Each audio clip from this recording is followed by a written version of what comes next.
ಎಲ್ಲರಿಗೂ ನಮಸ್ಕಾರ. ಥಟ್ ಅಂತ ಹೇಳಿ ಕ್ವಿಜ್ ಕಾರ್ಯಕ್ರಮಕ್ಕೆ ತಮಗೆಲ್ಲ ಸ್ವಾಗತ. ಬದುಕ ಬದಲಿಸುವ ಒಂದು ಕಥೆಯನ್ನು ಹೇಳೋಣ. ಬೇಂದ್ರೆ ಮತ್ತು ಮಾಸ್ತಿ ಇವರಿಬ್ಬರೂ ನಮಗೆ ಪರಿಚಿತರು. ಬೇಂದ್ರೆಯವರಿಗಿಂತ ಮಾಸ್ತಿಯವರು ವಯಸ್ಸಲ್ಲಿ ಹಿರಿಯರು. ಮಾಸ್ತಿ ಬಹಳ ಒಳ್ಳೆಯ ಕೆಲಸದಲ್ಲಿ ಇದ್ದುದರಿಂದ ಕೈ ತುಂಬ ಹಣ ಸಂಪಾದನೆ ಆಗ್ತಾ ಇತ್ತು.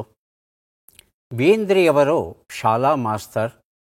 ಆ ಒಂದು ಘಟ್ಟದಲ್ಲಿ ಅವರಿಗೆ ಯಾವುದೇ ಕೆಲಸ ಇರೋದಿಲ್ಲ. ದೈನಂದಿನ ಬದುಕನ್ನು ನಡೆಸೋದಕ್ಕೆ ಅವರಿಗೆ ಬಹಳ ಕಷ್ಟವಾಗಿರುತ್ತೆ. ಆದರೆ ಬೇಂದ್ರೆ ಇದನ್ನು ಯಾರ ಬಳಿಯೂ ಹೇಳಿಕೊಂಡವರಲ್ಲ. ಒಂದು ಸಲ ಮಾಸ್ತಿಯವರು ತಮ್ಮ ಮಗಳು ವೇದಾವತಿ, ಆಕೆ ಇರ್ತಾಳೆ, ಆಕೆಯ ಮನೆಗೆ ಅಂತ ಬಂದಿರ್ತಾರೆ. ಅಲ್ಲಿ ಸೂಕ್ಷ್ಮವಾಗಿ ಬೇಂದ್ರೆಯವರ ಸ್ಥಿತಿ ಗೊತ್ತಾಗುತ್ತೆ. ನೇರವಾಗಿ ಬೇಂದ್ರೆಯವರ ಬಳಿ ಬಂದು ಹೇಳ್ತಾರೆ, ಕತ್ತಲು ಯಾವಾಗಲೂ ಶಾಶ್ವತವಾಗಿರೋಲ್ಲ. ಕತ್ತಲಾದಮೇಲೆ ಬೆಳಕು ಬರಲೇಬೇಕು, ರಾತ್ರಿ ಆದಮೇಲೆ ಬೆಳಗು ಆಗಲೇಬೇಕು. ಈ ಕ್ಷಣಕ್ಕೆ ಸ್ವಲ್ಪ ಕಷ್ಟ ಇದೆ ಅಂತ ಗೊತ್ತಾಯಿತು, ಆದರೆ ಈ ಕಷ್ಟ ಹೀಗೆ ಇರೋದಿಲ್ಲ, ಇದು ಹೋಗುತ್ತೆ, ಯೋಚನೆ ಮಾಡಬೇಡಿ, ಧೈರ್ಯವನ್ನು ನೀಡಿ. ನೋಡಿ, ತಿಂಗಳಿಗೆ 100 ರೂಪಾಯಿಗಳ ಮನಿ ಆರ್ಡರ್ ಮಾಡ್ತೇನೆ, ದಯವಿಟ್ಟು ತಾವು ತಗೋಬೇಕು. ಆದರೆ ಬೇಂದ್ರೆಯವರ ಸ್ವಾಭಿಮಾನ ಮತ್ತು ಎಲ್ಲೋ ಒಂದು ಅಳುಕು. ತಕ್ಷಣ ಅವರು ಹೇಳ್ತಾರೆ, ಬ್ಯಾಡಿ ಮಾಸ್ತಿಯವರ, ಹಣ ಕಳಿಸೋದು ಬ್ಯಾಡ್ರಿ ಅಂತ ಹೇಳ್ತಾರೆ. ಆಗ ಮಾಸ್ತಿಯವರು ಧ್ವನಿಯನ್ನು ಸ್ವಲ್ಪ ಗಡಸು ಮಾಡಿಕೊಂಡು ಹೇಳ್ತಾರೆ, ಸ್ವಾಮಿ, ನಾನು ಹಣ ಕಳಿಸ್ತಾ ಇರೋದು ಬೇಂದ್ರೆಯವರಿಗಲ್ಲ, ಬೇಂದ್ರೆಯವರ ಒಳಗೆ ಇರ್ತಕ್ಕಂಥ ಸರಸ್ವತಿಗೆ. ಆ ಸರಸ್ವತಿ ಯಾವ ಕಾರಣಕ್ಕೂ ಕೊರಗಬಾರದು, ತೊಂದರೆಯಾಗಬಾರದು. ಆಕೆಗೆ ತನ್ನ ಕೆಲಸವನ್ನು ತಾನು ನಿರಂತರವಾಗಿ ಮಾಡಿಕೊಂಡು ಹೋಗಬೇಕಾದರೆ ಆಕೆಗೆ ಏನು ಬೇಕೋ ಅದನ್ನು ಕೊಡೋ ಹಕ್ಕು ನನಗುಂಟು. ನಾನು ಕೊಡ್ತೇನೆ, ನೀವು ಸ್ವೀಕರಿಸಬೇಕು ಅಷ್ಟು ಹೇಳ್ತಾರೆ. ಮಾಸ್ತಿಯವರು ಹೀಗೆ ಹೇಳಿದ ಕೂಡಲೇ ಬೇಂದ್ರೆಯವರು ಮರು ಮಾತಾಡೋಲ್ಲ.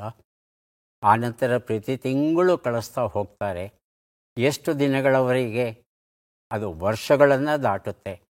ಅದು ಮುಖ್ಯ ಅಲ್ಲ. ಆದರೆ ಒಬ್ಬ ಹಿರಿಯ ಸಾಹಿತಿಯ ಕಷ್ಟವನ್ನು ನೋಡಿ ತಾವಾಗಿಯೇ ಮುಂದೆ ಬಂದು ಸ್ವೀಕರಿಸೋದು, ಅದನ್ನು ಸ್ವೀಕರಿಸೋದಕ್ಕೆ ಹಿಂದೆಗೆಯೋದು, ಆದರೆ ವಿವರಿಸಿ ಹೇಳಿದ ಮೇಲೆ ಅದನ್ನು ಪಡೆಯುವಂಥ ಗುಣ ಏನು ಬೇಂದ್ರೆಯವರು ತೋರಿಸ್ತಾರೆ. ಇದೊಂದು ಅಪರೂಪದ ಘಟನೆ ಕನ್ನಡ ಸಾಹಿತ್ಯದಲ್ಲಿ. ಇಲ್ಲಿಂದಲೂ, ಈ ಘಟನೆಯಿಂದಲೂ ನಾವು ಸಹ ಒಂದು ಪಾಠವನ್ನು ಕಲಿಯಬಹುದು. ಕಾರ್ಯಕ್ರಮವನ್ನು ಆರಂಭಿಸ್ತಾ ಇದ್ದೇವೆ. ಸ್ಪರ್ಧಿಗಳ ಪರಿಚಯ. ಮೊದಲ ಸ್ಪರ್ಧಿ. ನಮಸ್ಕಾರ, ನನ್ನ ಹೆಸರು ಚಂದ್ರಶೇಖರ್ ಅಂತ. ಮೂಲತಃ ಮಂಡ್ಯ ಜಿಲ್ಲೆ ಕೇರ್ಪೇಟೆ ತಾಲೂಕು ಗುಡುಗನಹಳ್ಳಿಯಿಂದ ಬಂದಿದ್ದೀನಿ. ಪ್ರಸ್ತುತ ಬೆಂಗಳೂರಿನ ಕೆಂಗೇರಿಯಿಂದ ಬಂದಿದ್ದೀನಿ. ನಾನು ಇನ್ಕಮ್ ಟ್ಯಾಕ್ಸ್ ಮತ್ತು ಇನ್ಶೂರೆನ್ಸ್ ಕನ್ಸಲ್ಟೆಂಟ್. ಚಂದ್ರಶೇಖರ್ ಅವರಿಗೆ ಸ್ವಾಗತವನ್ನು ಕೋರ್ತಾ ಇದ್ದೇವೆ. ಮುಂದಿನ ಸ್ಪರ್ಧಿ. ನಮಸ್ಕಾರ, ನನ್ನ ಹೆಸರು ಮಹಾಂತೇಶ್ ಚಿತ್ತವಾಡಿಗೆ ಅಂತ. ಬಾಗಲಕೋಟೆ ಜಿಲ್ಲೆ ಗುಳೇದಗುಡದಿಂದ ಬಂದಿದ್ದೇನೆ. ನಾನು ಇಲ್ಲೇ ಟೆಕ್ನಿಕಲ್ ಸಪೋರ್ಟ್ ಇಂಜಿನಿಯರ್ ಆಗಿ ಮುದ್ರಾಂಕ ಇಲಾಖೆಯಲ್ಲಿ ಕೆಲಸ ಮಾಡ್ತಾಯಿದ್ದೇನೆ, ಔಟ್ಸೋರ್ಸ್ ಇಂಜಿನಿಯರ್ ಆಗಿ. ಈಗ ಬೆಂಗಳೂರಲ್ಲಿ ನೆಲೆಸಿದ್ದೇನೆ. ಮಹಾಂತೇಶ್ ಅವರಿಗೆ ಸ್ವಾಗತವನ್ನು ಕೋರ್ತಾ ಇದ್ದೇವೆ. ನಮ್ಮ ಮೂರನೆಯ ಸ್ಪರ್ಧಿ. ನಮಸ್ತೆ, ನನ್ನ ಹೆಸರು ಬಾಲಕೃಷ್ಣ ಎಂಟಿ ಅಂತ. ತುಮಕೂರಲ್ಲಿರೋ ಕೆನ್ನಮೆಟಲ್ ಅನ್ನೋ ಕಂಪ್ನಿಯಲ್ಲಿ 38 ವರ್ಷ ಸರ್ವಿಸ್ ಆಗಿ ರಿಟೈರ್ ಆಗಿದ್ದೇನೆ. ಈಗ ಯೋಗ ಮಾಸ್ಟರ್ ಆಗಿ ಜೀವನವನ್ನು ಮಾಡ್ತಾ ಇದ್ದೀನಿ. ನಾಗರಬಾವಿ ಏರಿಯಾದಿಂದ ಬಂದಿದ್ದೀನಿ, ಬೆಂಗಳೂರಿಂದ ಬಂದಿದ್ದೇನೆ. ಬಹಳ ಸಂತೋಷ ಬಾಲಕೃಷ್ಣ ಅವರೇ. ಕಾರ್ಯಕ್ರಮಕ್ಕೆ ಸ್ವಾಗತವನ್ನು ಕೋರ್ತಾ ಇದ್ದೇವೆ ತಮಗೆ. ಮೂವರು ಸಿದ್ಧವಾಗಿದ್ದರೆ ಕಾರ್ಯಕ್ರಮ ಆರಂಭಿಸೋಣ. ಮೊದಲಿಗೆ ನಿಯಮಗಳನ್ನು ಒಮ್ಮೆ ನೋಡಿಬಿಡೋಣ. ಒಟ್ಟು 10 ಪ್ರಶ್ನೆಗಳು. ಮೊದಲು ಬಜರ್ ಒತ್ತಿದವರಿಗೆ ಉತ್ತರ ನೀಡುವ ಅವಕಾಶ. ಪ್ರತಿ ಸರಿ ಉತ್ತರಕ್ಕೆ ಒಂದು ಪುಸ್ತಕ ಬಹುಮಾನ. ಆಯ್ಕೆಗಳು. ಬರುವ ಮೊದಲೇ ಬಜರ್ ಒತ್ತಿ ಸರಿ ಉತ್ತರ ನೀಡಿದರೆ 2 ಪುಸ್ತಕ ಬಹುಮಾನ. 100 ಅಂಕ ಗಳಿಸಿದವರಿಗೆ ಒಂದು ಪುಸ್ತಕ ವಿಶೇಷ ಬಹುಮಾನ. ನಕಾರಾತ್ಮಕ ತಂತ್ರಗಳಿಗೆ ಅವಕಾಶವಿಲ್ಲ. ಇಂದಿನ ಕಾರ್ಯಕ್ರಮದಲ್ಲಿ ನಾವು ಕೊಡುವ ಎಲ್ಲ ಪುಸ್ತಕಗಳನ್ನು ನಮಗೆ ಕೊಟ್ಟಿದ್ದಾರೆ ದಕ್ಷಿಣ ಆಫ್ರಿಕಾದ ನೈರೋಬಿ ಮತ್ತು ಕೀನ್ಯಾ ಪ್ರಾಂತ್ಯದಲ್ಲಿರುವ RK ಶಿರೂರ್ ಅವರು. ಅವರಿಗೆ ಕೃತಜ್ಞತೆಗಳನ್ನು ಸಲ್ಲಿಸ್ತಾ ಕಾರ್ಯಕ್ರಮದ ಮೊದಲ ಪುಸ್ತಕ, ಮೊದಲ ಪ್ರಶ್ನೆಯನ್ನು ಈಗ ನೋಡೋಣ. ಸುಂದರ ಜೀವನಕ್ಕೆ ಅಂದದ ನುಡಿಗಳು. ಪ್ರೇರಣೆ ಜ್ಞಾನಯೋಗಿ ಶ್ರೀ ಸಿದ್ದೇಶ್ವರ ಸ್ವಾಮೀಜಿಯವರು ಬರಹ ರೂಪಕ್ಕೆ ಇಳಿಸಿದ್ದಾರೆ ತುಕಾರಾಮ ಬ ಜಾಧವ್ ಅವರು. ಮೊದಲ ಪ್ರಶ್ನೆ. ಕರ್ನಾಟಕದ ಮೊದಲ ಶಿಲ್ಪ ನಾಗಶಿಲ್ಪ. ಇದನ್ನು ಕೆತ್ತಿದವನು ನಟಕ. ಈ ಶಿಲ್ಪ ಎಲ್ಲಿದೆ ಅಂತ ತಿಳ್ಕೋಬೇಕಾಗಿದೆ. ಆಯ್ಕೆಗಳನ್ನು ನೋಡೋಣ. ಹಂಪಿ, ಚಿತ್ರದುರ್ಗ, ಬಾದಾಮಿ, ಬನವಾಸಿ. ಮೊದಲಿಗೆ ಚಂದ್ರಶೇಖರ್, ಆನಂತರ ಮಹಂತೇಶ್. ಬನವಾಸಿ. ಬನವಾಸಿ ಆಯ್ಕೆ 4. ಮಹಂತೇಶ್. ಬಾದಾಮಿಯಲ್ಲಿ. ಬಾದಾಮಿ. ಉತ್ತರವನ್ನು ನೋಡೋಣ. ಸರಿಯಾದ ಉತ್ತರ ಬನವಾಸಿ ಆಗಿತ್ತು. ಈ ಉತ್ತರವನ್ನು ಚಂದ್ರಶೇಖರ್ ಕೊಟ್ಟಿದ್ದಾರೆ. ಸುಂದರ ಜೀವನಕ್ಕೆ ಅಂದದ ನುಡಿಗಳು ಈ ಒಂದು ಪುಸ್ತಕವನ್ನು ಅವರಿಗೆ ಕೊಟ್ಟಿದ್ದೇವೆ. ನಮ್ಮ ಕರ್ನಾಟಕದಲ್ಲಿ ಅತ್ಯಂತ ಪ್ರಾಚೀನ ಸ್ಥಳಗಳ ಪಟ್ಟಿಯನ್ನು ಮಾಡಿತು ಅಂದರೆ ಅದು ಚಿತ್ರದುರ್ಗದ ಬಳಿ ಇರತಕ್ಕಂಥ ಚಂದ್ರವಳ್ಳಿಯ ಜೊತೆಗೆ ಬನವಾಸಿಯೂ ಸಹ ಸೇರಿಕೊಳ್ಳುತ್ತೆ. ಆರಂಭದ ದಿನಗಳಲ್ಲಿ ಮನುಷ್ಯ ಶಿಲೆಗಳಿಂದ ವಿಗ್ರಹಗಳನ್ನು ರೂಪಿಸೋದಕ್ಕೆ ಮೊದಲೇ ಆತ ಮರವನ್ನು ಬಳಸಿಕೊಂಡು ಆತ ವಿಗ್ರಹಗಳನ್ನು ಕೆತ್ತುತ್ತಾ ಇದ್ದ. ಆದರೆ ಅವು ನಮಗೆ ಸಿಕ್ಕಿಲ್ಲ. ಹಾಗಾಗಿ ಶಿಲ್ಪ ರೂಪದಲ್ಲಿ ಇದುವರೆಗೂ ನಮಗೆ ಸಿಕ್ಕಿರುವಂಥ ಮೊದಲ ನಾಗಶಿಲ್ಪ ಏನಿದೆ ಅದು ಈ ಬನವಾಸಿಯಲ್ಲಿ ಇದೆ. ಆ ಬನವಾಸಿ ಮತ್ತು ಸುತ್ತಮುತ್ತಲಿನ ಪ್ರದೇಶದಲ್ಲಿ ಒಂದು ಕಾಲದಲ್ಲಿ ನಾಗಾ ಜನಾಂಗದವರು ವಾಸವಾಗಿದ್ದರು. ಹಾಗಾಗಿ ನಮ್ಮ ಪ್ರಾಚೀನ ಕಾವ್ಯಗಳಲ್ಲಿ ಆ ಸುತ್ತಮುತ್ತಲ ಬನವಾಸಿಯ ಸುತ್ತಮುತ್ತಲ ಪ್ರದೇಶವನ್ನು ನಾಗರಖಂಡ ಅಂತ ಕರೆಯೋದು ಉಂಟು. ಮುಂದಿನ ಪುಸ್ತಕ. ಟಿಕೆಟ್ ಇಲ್ಲ, ಪ್ರಯಾಣ ನಿಲ್ಲಲ್ಲ. ಸುಬೂಹಿ ಜಿವಾನಿ ಬರೆದ ಪುಸ್ತಕವನ್ನು ಕನ್ನಡಕ್ಕೆ ಅನುವಾದ ಮಾಡಿದ್ದಾರೆ ಅಬ್ಬೂರು ಪ್ರಕಾಶ್. ಪ್ರಶ್ನೆಯನ್ನು ನೋಡೋಣ. ಬ್ರಿಟಿಷರು ಭಾರತದಲ್ಲಿ ನಡೆಸಿದ ಮೊದಲ ಯುದ್ಧ ಯಾವುದು? ಆಯ್ಕೆಗಳನ್ನು ನೋಡೋಣ. ಆಯ್ಕೆ 1 ಪಾಳೆಗಾರರ ಯುದ್ಧ. ಆಯ್ಕೆ 2 ಮೊದಲ ಕರ್ನಾಟಕ ಯುದ್ಧ. ಆಯ್ಕೆ 3 ಚೈಲ್ಡ್ ಯುದ್ಧ. ಆಯ್ಕೆ 4 ಪ್ಲಾಸಿ ಕದನ. ಮೊದಲಿಗೆ ಮಹಂತೇಶ್, ಆನಂತರ ಬಾಲಕೃಷ್ಣ. ಪ್ಲಾಸಿ ಕದನ. ಆಯ್ಕೆ 4 ಬಾಲಕೃಷ್ಣ. ಪ್ಲಾಸಿ ಕದನ. ಉತ್ತರವನ್ನು ನೋಡೋಣ. ಸರಿಯಾದ ಉತ್ತರ ಚೈಲ್ಡ್ ಯುದ್ಧ ಆಗಿತ್ತು.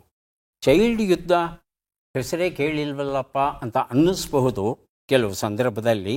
ಸರ್ ಜೋಸಯ್ಯ ಚೈಲ್ಡ್ ಅಂತಕ್ಕಂಥ ಒಬ್ಬ ಆಂಗ್ಲ ಕಮಾಂಡರ್ ಇರ್ತಾನೆ. ಈತ 1686ರಿಂದ 1690ರವರೆಗೆ ಯಾವ ರೀತಿಯ ಒಂದು ಪರಿಸ್ಥಿತಿಯನ್ನು ನಿರ್ಮಾಣ ಮಾಡ್ತಾನೆ ಅಂದರೆ ಸ್ಥಳೀಯ ರಾಜರು ತಿರುಗಿ ಬೀಳಬೇಕಾಗುತ್ತೆ. ಈ ಜೋಸಯ್ಯ ಚೈಲ್ಡ್ನ ಆಸೆ ಏನು ಅಂದರೆ, ಆಜ್ಞೆ ಏನು ಅಂತ ಹೇಳ್ತಂದರೆ, ಯಾವುದೇ ವ್ಯಾಪಾರ ವಹಿವಾಟನ್ನು ಪೋರ್ಚುಗೀಸರ ಜೊತೆ ಮಾಡಬಾರದು, ಡಚ್ಚರ ಜೊತೆ ಮಾಡಬಾರದು. ಅಷ್ಟೂ ವ್ಯವಹಾರವನ್ನು ಬ್ರಿಟಿಷರ ಜೊತೆಯಲ್ಲೇ ಮಾಡಬೇಕು ಅನ್ನೋದು ಈತನ ಆಗ್ರಹ. ಆದರೆ ಸ್ಥಳೀಯ ಅರಸರು ಏನಿರ್ತಾರೆ, ನಮಗೆ ಎಲ್ಲಿ ಬೇಕೋ ಯಾರ ಜೊತೆ ಬೇಕೋ ಅವ್ರ ಜೊತೆ ನಾವು ವ್ಯಾಪಾರ ಮಾಡ್ತೇವೆ, ನೀನು ಯಾರು ಅದನ್ನು ಹೇಳೋದಕ್ಕೆ? ಹೀಗೆ ಮಾತಿಗೆ ಮಾತು ಬೆಳೆಯುತ್ತೆ. ಹೂಗ್ಲಿಯಲ್ಲಿ, ಸೂರತ್ ನಗರದಲ್ಲಿ, ಬಾಂಬೆಯಲ್ಲಿ ಹೆಚ್ಚು ಕಡಿಮೆ ಒಂದೇ ಕಾಲದಲ್ಲಿ ಯುದ್ಧ ನಡೆಯುತ್ತೆ. ಇದನ್ನು ಚೈಲ್ಡ್ ವಾರ್ಸ್ ಅಂತ ಕರೀತಾರೆ. ಇದು ಅಷ್ಟಾಗಿ ಪ್ರಸಿದ್ಧಿಗೆ ಬರದೇ ಇರತಕ್ಕಂಥದ್ದು. ಆದರೆ ಮೊದಲ ಯುದ್ಧ ನಮ್ಮ ನೆಲದಲ್ಲಿ ನಡೆದದ್ದು. ಬ್ರಿಟಿಷರು ಇದಕ್ಕೆ ಕಾರಣವಾದದ್ದು ನಾವು ನೆನಪಲ್ಲಿ ಇಟ್ಕೋಬೇಕಾಗುತ್ತೆ. ಮುಂದಿನ ಪುಸ್ತಕ ಪಯಣ, ಗೌತಮ ಬರೆದಂಥ ಕನ್ನಡ ಕಾದಂಬರಿ. ನಮ್ಮ ಪ್ರಶ್ನೆ: ಯುರೋಪಿಯನ್ನರು ಭಾರತವನ್ನು ಲೂಟಿ ಹೊಡೆಯುವ ಮೊದಲು ವಿಶ್ವದ GDPಯಲ್ಲಿ ಭಾರತದ ಪಾಲು ಎಷ್ಟು ಇತ್ತು? ಆಯ್ಕೆಗಳನ್ನು ನೋಡೋಣ. 2%, ಪ್ರತಿಶತ 2%, ಪ್ರತಿಶತ 24%, ಪ್ರತಿಶತ 10%, ಪ್ರತಿಶತ 45%. ಮೊದಲಿಗೆ ಬಾಲಕೃಷ್ಣ, ಆನಂತರ ಚಂದ್ರಶೇಖರ್. 45%. 45% ಅಂತ ಹೇಳ್ತಾ ಇದ್ದಾರೆ ಚಂದ್ರಶೇಖರ್. ಅದೇ ಉತ್ತರ. ಉತ್ತರವನ್ನು ನೋಡೋಣ. ಸರಿಯಾದ ಉತ್ತರ 24% ಆಗಿತ್ತು. ಗುಪ್ತರ ಕಾಲಕ್ಕೆ ಬಹಳ ಹಿಂದಕ್ಕೆ ಹೋಯಿತು ಅಂದರೆ ಈ ಮಟ್ಟದ ಒಂದು GDP ಇದ್ದಿರಬಹುದು. ಆದರೆ ಬ್ರಿಟಿಷರು ಲೂಟಿ ಹೊಡೆಯೋದಕ್ಕಂತಲೇ ಬಂದಾಗ ನಮ್ಮ GDP 24%ಇರುತ್ತೆ. ಅದು ಬಹುಶಃ ಅಂದಿನ ಕಾಲದ ಅತ್ಯಂತ ಹೆಚ್ಚಿನ GDP ಆಗಿದ್ದಿರಬಹುದು. ಅದು ಈ ಮಾಹಿತಿ ನಮಗೆ ಹೇಗೆ ಗೊತ್ತಾಯಿತು ಅನ್ನೋ ಒಂದು ಪ್ರಶ್ನೆ ಸಹಜವಾಗಿ ಬರುತ್ತೆ. ನಿಮ್ಮ ಬಗ್ಗೆ ನೀವೇನು ಬೇಕಾದರೂ ಹೇಳ್ಕೋಬಹುದು ಅಂತ ಕೆಲವು ಕುಹಕಿಗಳು ಆಕ್ಷೇಪಣೆ ಎತ್ತಬಹುದು. ಆದರೆ 1700ರಲ್ಲಿ ಆಂಗಸ್ ಮ್ಯಾಡಿಸನ್ ಅಂತಕ್ಕಂಥ ಓರ್ವ ಅರ್ಥಶಾಸ್ತ್ರಜ್ಞ ಇತಿಹಾಸಕಾರ, ಈತ ಬ್ರಿಟನ್ ದೇಶದವನು, ಅವನೇ ಬರೀತಾನೆ ಈ ಒಂದು ಮಾತನ್ನು. 24% GDP ಇತ್ತು ಭಾರತದಲ್ಲಿ.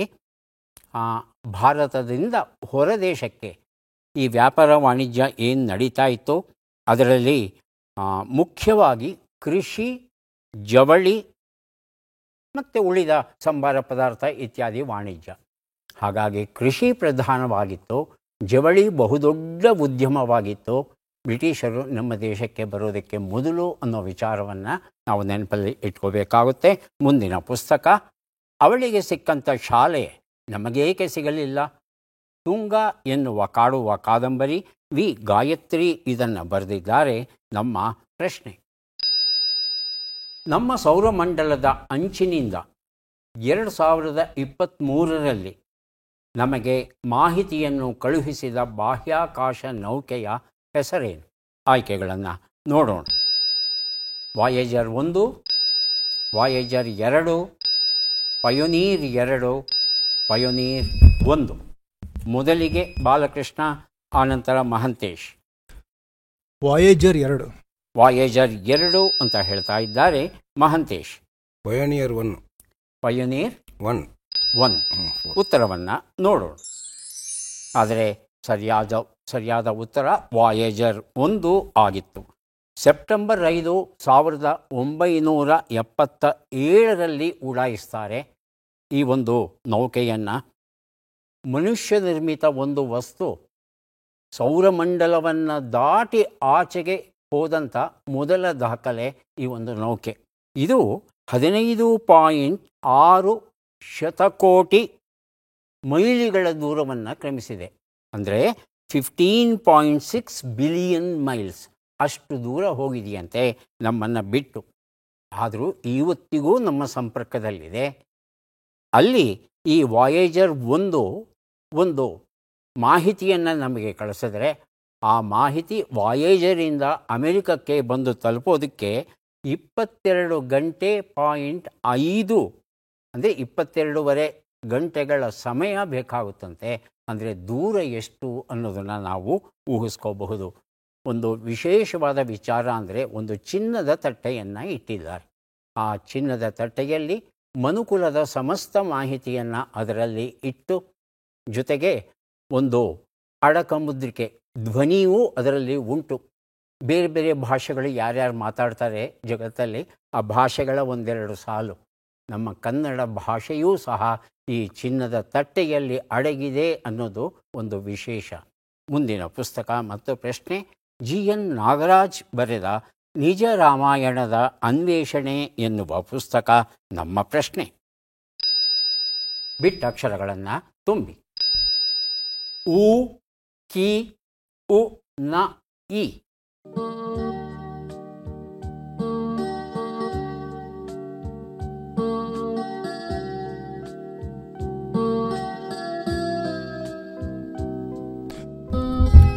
ಬರೆದಿರುತ್ತಿದ್ದಾರೆ ಬಾಲಕೃಷ್ಣ. ಊಟಕ್ಕಿಲ್ಲದ ಉಪ್ಪಿನಕಾಯಿ. ಊಟಕ್ಕಿಲ್ಲದ ಉಪ್ಪಿನಕಾಯಿ. ಹೌದಾ ಮಹಂತೇಶ್? ಕರೆಕ್ಟ್. ಸರಿ ಇದೆಯಾ? ಚಂದ್ರಶೇಖರ್, ಸರಿ. ಉತ್ತರವನ್ನು ನೋಡೋಣ. ಊಟಕ್ಕಿಲ್ಲದ ಉಪ್ಪಿನಕಾಯಿ ಇದ್ದರೆಷ್ಟು ಬಿಟ್ಟರೆಷ್ಟು ಅಲ್ವೇ?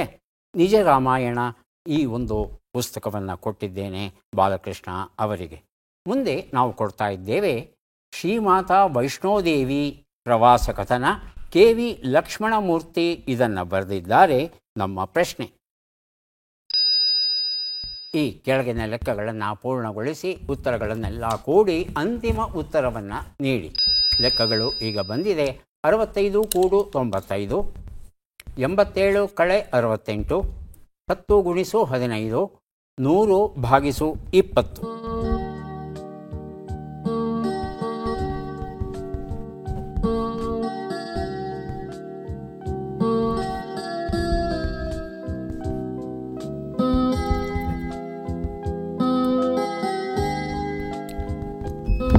ಬದರುತ್ತಿದ್ದಾರೆ ಮಹಾಂತೇಶ್ ಅವರು. ಅಂತಿಮ ಉತ್ತರ 160 ಅಂತಿಮ ಉತ್ತರ ಗ್ರ್ಯಾಂಡ್ ಟೋಟಲ್. Grand total. ಎರಡನೇದಾಗಿ ಬದರುತ್ತಿದ್ದು ಚಂದ್ರಶೇಖರ್ 394. 3 94 9 4 6. 4. ಮಹಾಂತೇಶ್ 320. 3 2 0. 0. ಭಿನ್ನವಾದ ಉತ್ತರ. ಬಾಲಕೃಷ್ಣ 325. ಮೂರು ಉತ್ತರಗಳನ್ನು ಕೊಟ್ಟಿದ್ದೀರಿ. ಯಾರು ಉತ್ತರ ಸರಿ ನೋಡೋಣ. ಒಂದು ಉತ್ತರ 160, 19, 150, 5 ಎಲ್ಲವನ್ನು ಕೂಡಿದ್ರೆ 3 3 4 ಬಂದಿದೆ. ಈ ಉತ್ತರವನ್ನು ಯಾರು ಕೊಟ್ಟಿದ್ದಾರೆ? 3 3 4 ಯಾರೂ ಕೊಟ್ಟಿಲ್ಲ. ಹಾಗಾಗಿ ಶ್ರೀ ಮಾತಾ ವೈಷ್ಣೋದೇವಿ ಎನ್ನುವ ಈ ಒಂದು ಪುಸ್ತಕ ನನ್ನಲ್ಲೇ ಉಳಿಬೇಕಾಗಿ ಬಂತು. ಮುಂದಿನ ಪುಸ್ತಕ ಬೇಲೂರು ರಘುನಂದನ್ ಅವರ ಕಟ್ಟುಪದಗಳ ಕೃತಿ ಅಮ್ಮ. ಮುಂದಿನ ಪ್ರಶ್ನೆ, ಈ ಪದ್ಮ ಪುರಸ್ಕೃತರನ್ನು ಗುರುತಿಸಿ. ಚಿತ್ರವನ್ನು ನೋಡೋಣ.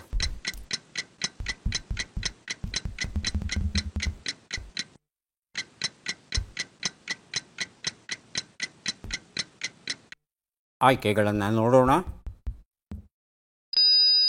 ಸುಶೀಲ್ ಕುಮಾರ್ ಮೋದಿ, ರಾಮ್ ಬಹದ್ದೂರ್ ರಾಯ್. ಬಜರುತ್ತಿದ್ದಾರೆ ಮಹಾಂತೇಶ್. ಸುಶೀಲ್ ಕುಮಾರ್ ಮೋದಿ. ಆಯ್ಕೆ 1. ಆಯ್ಕೆ 3 ಅಜಿತ್ ಕುಮಾರ್. ಆಯ್ಕೆ 4 ಪಂಕಜ್ ಪಟೇಲ್.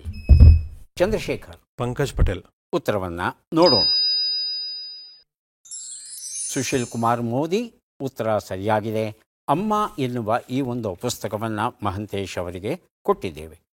ಸುಶೀಲ್ ಕುಮಾರ್ ಮೋದಿ ಅವರಿಗೆ ಈ ವರ್ಷ ಪದ್ಮಭೂಷಣ ಗೌರವವನ್ನು ನೀಡಿದ್ದೇವೆ. ಇವರು ಬಿಹಾರ ರಾಜ್ಯಕ್ಕೆ ಸೇರಿದವರು. ಮುಖ್ಯವಾಗಿ ಇವರು ರಾಜಕಾರಣಿಯಾಗಿ ದೇಶಕ್ಕೆ ಸೇವೆಯನ್ನು ಸಲ್ಲಿಸಿದ್ದಾರೆ. ರಾಜ್ಯಸಭೆಯ ಸಂಸದರೂ ಆಗಿದ್ದರು ಇವರು. ಬಿಹಾರದ ಉಪಮುಖ್ಯಮಂತ್ರಿಯಾಗಿ, ಅರ್ಥಮಂತ್ರಿಯಾಗಿ ಸೇವೆಯನ್ನು ಸಲ್ಲಿಸಿದ್ದಾರೆ. 2024ರಲ್ಲಿ ಅಂದರೆ ಕಳೆದ ವರ್ಷ ಇವರು ತೀರಿಕೊಂಡರು. ಮುಂದಿನ ಪುಸ್ತಕ ಮತ್ತು ಪ್ರಶ್ನೆ, ಬೇಲೂರು ರಘುನಂದನ್ ಬರೆದಂಥ ಪದ ಕಟ್ಟುಪದ ಎನ್ನುವ ಕಟ್ಟುಪದಗಳ ಕೃತಿ. ಪ್ರಶ್ನೆ, ಈ ಅಕ್ಷರಗಳನ್ನು ಸರಿಯಾಗಿ ಜೋಡಿಸಿ. ಅಕ್ಷರಗಳು ಅ, ಅಂ, ನೆ, ಯ, ರ, ಗೈ, ಲಿ, ಮ. ಬಜರಾಗಲೇ ಒತ್ತಿದ್ದಾರೆ ಚಂದ್ರಶೇಖರ್. ಅಂಗೈಯಲ್ಲಿ ಅರಮನೆ. ಬಾಲಕೃಷ್ಣ. ಚಂದ್ರಶೇಖರ್ ಅಂಗೈಯಲ್ಲಿ ಅರಮನೆ. ಅಂಗೈಯಲ್ಲಿ ಅರಮನೆ. ಬಾಲಕೃಷ್ಣ ಅಂಗೈಯಲ್ಲಿ ಅರಮನೆ. ಮಹಾಂತೇಶ್ ಅಂಗೈಯಲ್ಲಿ ಅದೇ ಉತ್ತರ. ಉತ್ತರವನ್ನು ನೋಡೋಣ. ಅಂಗೈಯಲ್ಲಿ ಅರಮನೆ ಉತ್ತರ ಸರಿಯಾಗಿದೆ. ಚಂದ್ರಶೇಖರ್ ಅವರಿಗೆ ಪದ ಕಟ್ಟುಪದ ಈ ಒಂದು ಪುಸ್ತಕವನ್ನು ಕೊಟ್ಟಿದ್ದೇವೆ. ಈಗ 3 ಪುಸ್ತಕಗಳನ್ನು ಕೊಡೋದಕ್ಕೆ ನಾವು ಸಿದ್ಧವಾಗ್ತಾ ಇದ್ದೇವೆ. ಪದಬಂಧ ಬಂದಿದೆ. ಸುಳುಹುಗಳನ್ನು ಈಗ ನೋಡೋಣ. ಸುಳುಹುಗಳು: ವೇಷಭೂಷಣಗಳಿಲ್ಲದೆ ನಡೆಯುವ ಯಕ್ಷಗಾನ, ಗೋಪುರದ ಶಿಖರದಲ್ಲಿರುತ್ತದೆ, ಗಲಭೆ ಕೋಲಾಹಲ.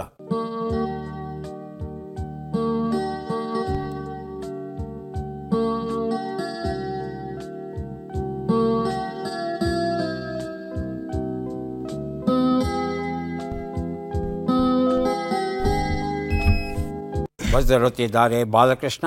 1 ಉತ್ತರ. ಬಯಲು ಕುಣಿತ. 3 ಶಬ್ದ ಸಿಕ್ತಾ? ಸಿಕ್ಕಿಲ್ಲ. ಮಹಾಂತೇಶ್, ಚಂದ್ರಶೇಖರ್ ತಾವು ಪ್ರಯತ್ನಿಸಬಹುದು. ಬಯಲಾಟ ಫಸ್ಟ್ ಒನ್. ಬಜರ್ ಒತ್ಬಿಟ್ಟೆ ಉತ್ತರ ಕೊಡಬೇಕು. ಹಾಗೆ ಕೊಡಬೇಕು. ಬಯಲಾಟ ಅಂದರೆ 4 ಅಕ್ಷರ ಆಗುತ್ತೆ. ಮೊದಲನೇ ಪ್ರಶ್ನೆಗೆ ಉತ್ತರವನ್ನು ನಾನು ಕೊಡ್ತೇನೆ. 2ನೇ ಪದ 3ನೇ ಪದ ತಾವು ಉತ್ತರ ಕೊಡೋದಕ್ಕೆ ಪ್ರಯತ್ನಿಸಿ. 1 ಉತ್ತರ. ತಾಳಮದ್ದಳೆ. 2 ಉತ್ತರ. ಗೋಪುರದ ಶಿಖರದಲ್ಲಿರುತ್ತದೆ. ಹೇಳಿ ಚಂದ್ರಶೇಖರ್. ಕಳಸ. ಉತ್ತರವನ್ನು ನೋಡೋಣ. ಕಳಸ ಉತ್ತರ ಸರಿಯಾಗಿದೆ. ಚೆಲುವಿನ ಅನಾವರಣ ಪ್ರೊಫೆಸರ್ MS ರಘುನಾಥ್ ಬರೆದಂತಹ ಪುಸ್ತಕ. ಚಂದ್ರಶೇಖರ್ ಅವರಿಗೆ ಕೊಟ್ಟಿದ್ದೇನೆ. 3 ಉತ್ತರ. ಯಾರಾದರೂ ಬಜರುತ್ತಿ ಉತ್ತರ ಕೊಡಿ. ಗದ್ದಲ. ಗದ್ದಲ. ಮಹಾಂತೇಶ್. ಗದ್ದಲ. ಗದ್ದಲ.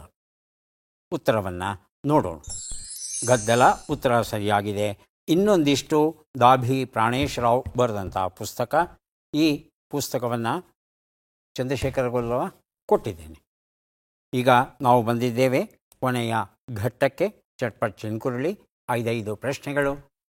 ಮೊದಲ ಅವಕಾಶ ಚಂದ್ರಶೇಖರ್ ಅವರಿಗೆ ಸಿದ್ಧವಾಗಿದ್ದರೆ ಮೊದಲ ಪ್ರಶ್ನೆ. ಆರಕ್ಕೇರದೆ ಮೂರಕ್ಕಿಳಿಯದವನು ಎಂಬ ನುಡಿಗಟ್ಟಿನ ಅರ್ಥವೇನು? ಒಂದೇ ರೀತಿ ಇರುವವನು ಸ್ಥಿತಪ್ರಜ್ಞ. ಒಂದೇ ರೀತಿ ಇರುವನು. ಮುಂದಿನ ಪ್ರಶ್ನೆ. ಅಲಸಂದೆ ತಡಗುಣಿ ಎಂಬ ಅರ್ಥವನ್ನು ಕೊಡುವ ಶಬ್ದ ಯಾವುದು? ಕಾರಾಮಣಿ, ಕಾರಾಗಾರ. ಕಾರಾಮಣಿ. ಮುಂದಿನ ಪ್ರಶ್ನೆ.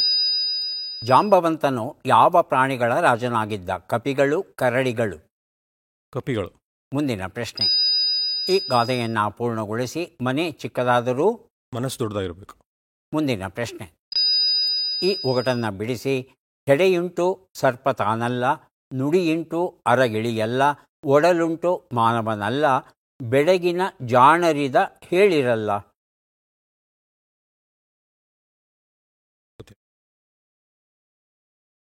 ಉತ್ತರವನ್ನು ನೋಡ್ತಾ ಹೋಗೋಣ. 1 ಉತ್ತರ. ಒಂದೇ ರೀತಿ ಇರುವವನು ಉತ್ತರ ಸರಿಯಾಗಿದೆ. 2 ಉತ್ತರ. ಕಾರಾಮಣಿ ಸರಿಯಾಗಿದೆ. 3 ಉತ್ತರ. ಕರಡಿಗಳು. ಕಪಿಗಳಿಗೆ ವಾಲಿ ಮತ್ತು ಸುಗ್ರೀವ ಅಲ್ವಾ? ಮುಂದಿನ ಪ್ರಶ್ನೆಗೆ ಉತ್ತರವನ್ನು ನೋಡೋಣ. ಮನೆ ಚಿಕ್ಕದಾದರೂ ಮನಸ್ಸು ಚಿಕ್ಕದಲ್ಲ ಅಥವಾ ಮನಸ್ಸು ದೊಡ್ಡದು. ಉತ್ತರ ಸರಿ ಅಂತ ಸ್ವೀಕರಿಸೋಣ. 5ನೇ ಪ್ರಶ್ನೆಗೆ ಉತ್ತರ. ಇದು ತಂಬೂರಿಯ ವರ್ಣನೆ ಆಗಿತ್ತು. ಎಷ್ಟು ಸರಿ ಉತ್ತರ ಕೊಟ್ರಿ? 3 ಪುಸ್ತಕಗಳನ್ನು ತಮಗೆ ಕೊಡ್ತಾ ಇದ್ದೇನೆ. ಈಗ ಅವಕಾಶ ಮಹಾಂತೇಶ್ ಅವರಿಗೆ ಬರ್ತಾ ಇದೆ. ಸಿದ್ಧವಾಗಿದ್ದರೆ ಪ್ರಶ್ನೆಗಳನ್ನು ಆರಂಭಿಸ್ತೇವೆ. ಮೊದಲ ಪ್ರಶ್ನೆ. ಆರಿ ಅಕ್ಷತೆಯಾಗು ಎಂಬ ನುಡಿಗಟ್ಟಿನ ಅರ್ಥವೇನು? ಬಹಳ ತಣ್ಣಗಾಗು, ತುಂಬ ಪವಿತ್ರವಾಗು. ಬಹಳ ತಣ್ಣಗಾಗು. ಮುಂದಿನ ಪ್ರಶ್ನೆ. ಆಪ ಎಂಬ ಅರ್ಥವನ್ನು ಕೊಡುವ ಶಬ್ದ ಯಾವುದು? ನೀರು, ಗಾಳಿ. ಗಾಳಿ. ಮುಂದಿನ ಪ್ರಶ್ನೆ. ಜಾಂಬವಂತನು ಯಾರ ಬಾಯಿಯಿಂದ ಹುಟ್ಟಿದನು? ಬ್ರಹ್ಮ, ವಿಷ್ಣು. ಬ್ರಹ್ಮ. ಮುಂದಿನ ಪ್ರಶ್ನೆ. ಈ ಗಾದೆಯನ್ನು ಪೂರ್ಣಗೊಳಿಸಿ. ಮನೆ ದೀಪ ಅಂತ. ಮುಂದಿನ ಪ್ರಶ್ನೆ. ಈ ಒಗಟನ್ನು ಬಿಡಿಸಿ. ನೆತ್ತಿಯಲ್ಲಿ ಜುಟ್ಟುಂಟು ಋಷಿಯಲ್ಲ, ನೀರ ಹೊತ್ತಿರುವೆ ಗಂಗಾಧರನಲ್ಲ, ನಾನಿಲ್ಲದಿರೇ ಅಡಿಗೆಯಾಗುವುದಿಲ್ಲ, ಬಲ್ಲವರಿದ ಥಟ್ಟೆಂದು ಹೇಳಿರಲ್ಲ. ಹೇಳಿ ಮಹಾಂತೇಶ್. ಉತ್ತರವನ್ನು ನೋಡ್ತಾ ಹೋಗೋಣ. 1 ಉತ್ತರ. ಆರಿ ಅಕ್ಷತೆಯಾಗೋ, ಬಹಳ ತಣ್ಣಗಾಗೋ ಸರಿಯಾಗಿದೆ. 2ನೇ ಪ್ರಶ್ನೆಗೆ ಉತ್ತರ ಆಪ ಅಂದರೆ ನೀರು, ಗಾಳಿ ಅಂತ ಹೇಳಿದರೆ. 3ನೇ ಪ್ರಶ್ನೆಗೆ ಉತ್ತರ ಬ್ರಹ್ಮ ಸರಿಯಾಗಿದೆ. 4ನೇ ಪ್ರಶ್ನೆಗೆ ಉತ್ತರ ಮನೆ ದೀಪ ಅಂತ ಮುತ್ತಿಟ್ಟಾರೆಯೇ ಅನ್ನೋದು ಸರಿಯಾದ ರೂಪ ಆಗಿತ್ತು. ಉತ್ತರ ಕೊಟ್ಟಿಲ್ಲ. 5ನೇ ಪ್ರಶ್ನೆಗೆ ಉತ್ತರ ಇದು ತೆಂಗಿನಕಾಯಿಯ ವರ್ಣನೆ ಆಗಿತ್ತು. 2 ಪ್ರಶ್ನೆಗಳಿಗೆ ತಾವು ಉತ್ತರ ಕೊಟ್ಟಿದ್ದೀರಿ. 2 ಪುಸ್ತಕಗಳನ್ನು ತಮಗೆ ಕೊಟ್ಟಿದ್ದೇವೆ. ಈಗ ಬಾಲಕೃಷ್ಣ ಅವರಿಗೆ ಅವಕಾಶ. ಸಿದ್ಧವಾಗಿದ್ದೀರಾ? ಮೊದಲ ಪ್ರಶ್ನೆ.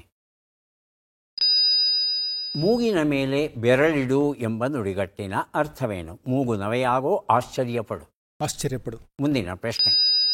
ಆಭಾರಿ ಎಂಬ ಅರ್ಥವನ್ನು ಕೊಡುವ ಶಬ್ದ ಯಾವುದು? ಋಣಿ, ಗಣಿ. ಋಣಿ. ಮುಂದಿನ ಪ್ರಶ್ನೆ. ಬಲಿಚಕ್ರವರ್ತಿಯ ಯಜ್ಞಶಾಲೆಯಲ್ಲಿ ಔಷಧಿಗಳ ಮೇಲ್ವಿಚಾರಕ ಯಾರಾಗಿದ್ದರು? ಹನುಮಂತ, ಜಾಂಬವಂತ. ಜಾಂಬವಂತ. ಮುಂದಿನ ಪ್ರಶ್ನೆ. ಈ ಗಾದೆಯನ್ನು ಪೂರ್ಣಗೊಳಿಸಿ. ಮನೆ ಮುರಿದರೆ ಕಟ್ಟಬಹುದು. ಮನಸ್ಸು ಮುರಿದರೆ ಕಟ್ಟಲಾಗದು. ಮುಂದಿನ ಪ್ರಶ್ನೆ. ಈ ಒಗಟನ್ನು ಬಿಡಿಸಿ. ನೆತ್ತಿಯಲ್ಲಿ ಮೇಯುವುದು, ಸುದತಿಯರ ಕರದಿ ತಿರುಗುವುದು, ಚಕ್ರದ್ವಯ ಬದುಕ ನೀಡುವುದು. ಸುಂಟರಗಾಳಿ. ಉತ್ತರವನ್ನು ನೋಡ್ತಾ ಹೋಗೋಣ. 1 ಉತ್ತರ. ಮೂಗಿನ ಮೇಲೆ ಬೆರಳಿಡು, ಆಶ್ಚರ್ಯಪಡು ಸರಿಯಾಗಿದೆ. 2ನೇ ಪ್ರಶ್ನೆಗೆ ಉತ್ತರ ಋಣಿ ಸರಿಯಾಗಿದೆ. 3ನೇ ಪ್ರಶ್ನೆಗೆ ಉತ್ತರ ಜಾಂಬವಂತ ಸರಿಯಾಗಿದೆ. 4ನೇ ಪ್ರಶ್ನೆಗೆ ಉತ್ತರ ಮನಸ್ಸು ಮುರಿದರೆ ಕಟ್ಟಲಾದೀತೆ ಸರಿಯಾಗಿದೆ. 5ನೇ ಪ್ರಶ್ನೆಗೆ ಉತ್ತರ ಇದು ಬೀಸುವ ಕಲ್ಲಿನ ವರ್ಣನೆ ಆಗಿತ್ತು. 4 ಪ್ರಶ್ನೆಗಳಿಗೆ ಸರಿಯಾದ ಉತ್ತರ ತಾವು ಕೊಟ್ಟಿದ್ದೀರಿ. 4 ಪುಸ್ತಕಗಳನ್ನು ತಮಗೆ ಕೊಡ್ತಾ ಇದ್ದೇವೆ. ಯಾರಿಗೆ ಎಷ್ಟು ಪುಸ್ತಕಗಳು ಬಂದಿವೆ ಅದನ್ನು ನೋಡುವ ಕ್ಷಣ ಈಗ ಬಂತು. ಮೊದಲಿಗೆ ಚಂದ್ರಶೇಖರ್ ಅವರಿಗೆ ನಾವು ಕೊಡ್ತಾ ಇದ್ದೇವೆ 3, 4, 7 ಪುಸ್ತಕಗಳನ್ನು ಕೊಡ್ತಾ ಇದ್ದೇವೆ. ಸ್ವೀಕರಿಸಿ. ಕಾರ್ಯಕ್ರಮದಲ್ಲಿ ಭಾಗಿಯಾಗಿದ್ದಕ್ಕೆ ತಮಗೆ ಧನ್ಯವಾದಗಳನ್ನು ಅರ್ಪಿಸ್ತಾ ಇದ್ದೇವೆ. ಧನ್ಯವಾದಗಳು. ಮಹಾಂತೇಶ್ ಅವರಿಗೆ 3 ಪುಸ್ತಕ ಸಿಗ್ತಾ ಇದೆ. ಸ್ವೀಕರಿಸಿ. ಅಭಿನಂದನೆಗಳು. 5 ಪುಸ್ತಕ ಸಿಗ್ತಾ ಇದೆ. ಸ್ವೀಕರಿಸಿ. ಅಭಿನಂದನೆಗಳು.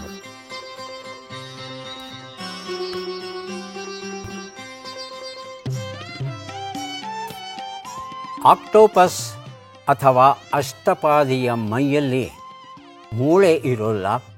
ಹಾಗಾಗಿ ತನ್ನ ದೇಹವನ್ನು ರಬ್ಬರಿನ ಹಾಗೆ ಹೇಗೆ ಬೇಕಾದರೆ ಹಾಗೆ ಎಳೆಯುವ ಸಾಮರ್ಥ್ಯವನ್ನು ಉಳಿಸ್ಕೊಂಡಿರುತ್ತೆ. ಎಂತಹ ಒಂದು ಸಣ್ಣ ಸಂಧಿಗಳಿದ್ದರೂ ಅದರಲ್ಲಿ ತೂರ್ಕೊಂಡು ಹೋಗುವ ಒಂದು ಅಪರೂಪದ ಜೀವಿ ಅಷ್ಟಪಾದಿ. ಮತ್ತೆ ಭೇಟಿಯಾಗೋಣ. ನಮಸ್ಕಾರ.